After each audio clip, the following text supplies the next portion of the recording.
First of all, I think we should consider what these two symbols mean, and the red poppy, of course, which in fact originated here in the United States after the First World War.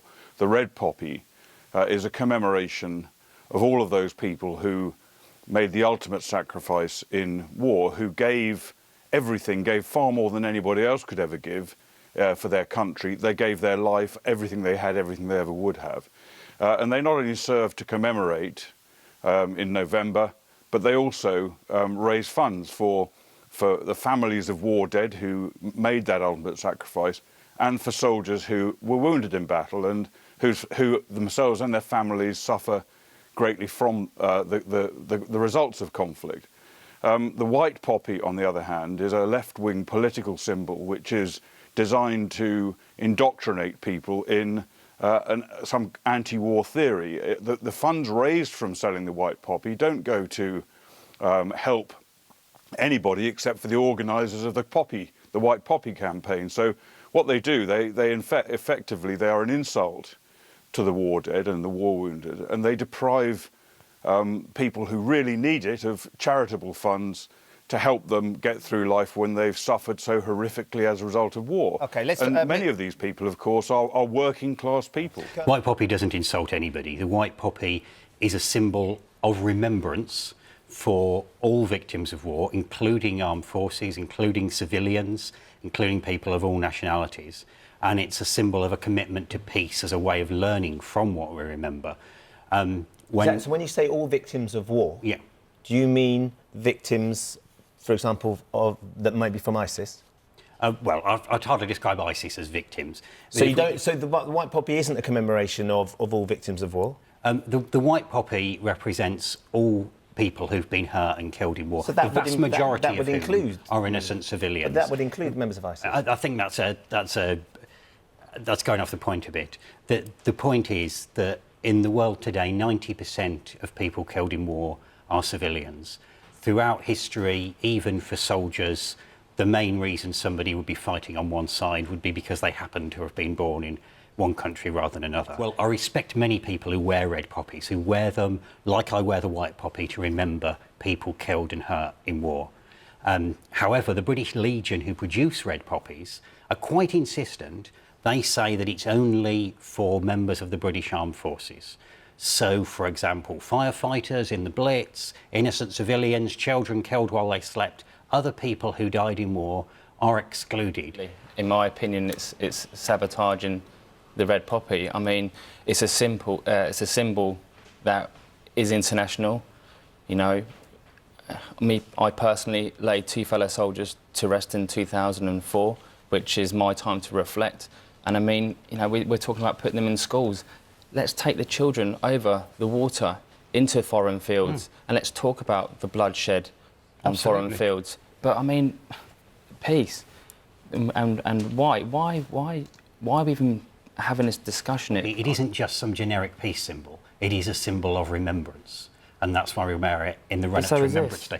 But the red poppy, according to the Legion, represents only British Armed Forces personnel. The white poppy represents British Armed Forces personnel and all other. So why can't that happen at a different time of year? I don't understand why it has to be specifically now, unless there is an ulterior motive, which is people are talking about it, and the British Legion have done such a good job at making sure that people want to wear the red poppy now, and you're thinking, actually, now's the time to do it because it makes a much bigger impact. Well, white poppies have been sold since 1933, as you said in your introduction, so this isn't something we just decided to do. But this time of year, Simon, you're ignoring the question. This is remembrance.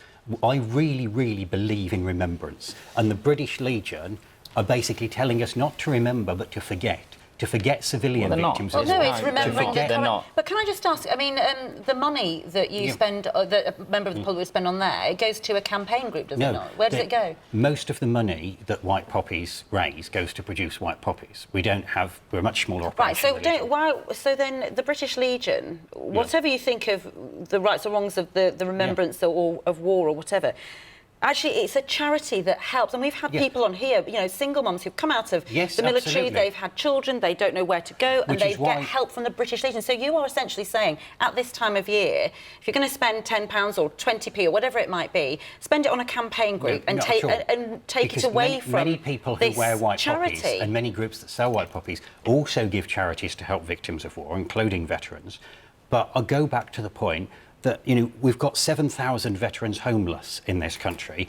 Veterans are typically, this is how militarism works, people are recruited to armies, sent to fight and then dumped when they get back.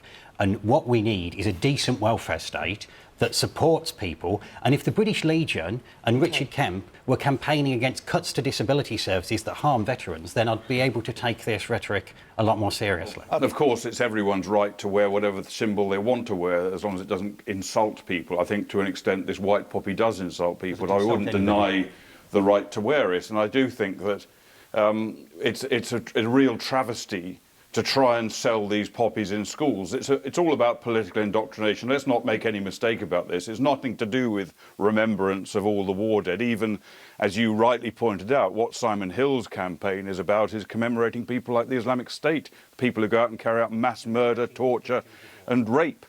This is not what should be happening around Remembrance Day. Indoctrination should not be part of the deal. If they want to have some kind of campaign, do it another time. Don't deny those people who gave their lives for our country. Don't deny them their moment of remembrance. And let's not forget the history of the Peace Pledge Union, which Mr. Hill represents. They were formed after the First World War.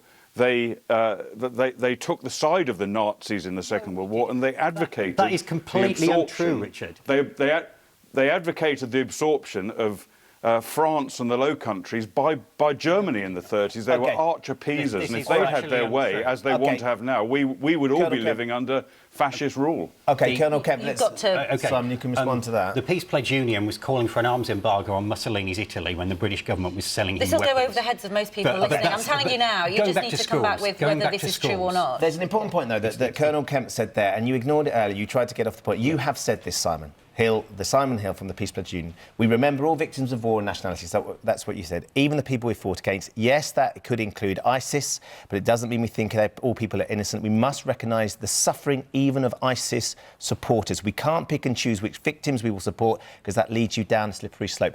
That's your rhetoric. That's what you've said. Do you understand how distasteful that will be for people to hear at this time? I'd like to make clear, I find ISIS utterly and absolutely abhorrent. I have no sympathy for them whatsoever. I don't waste time feeling sympathetic if a member of ISIS is killed.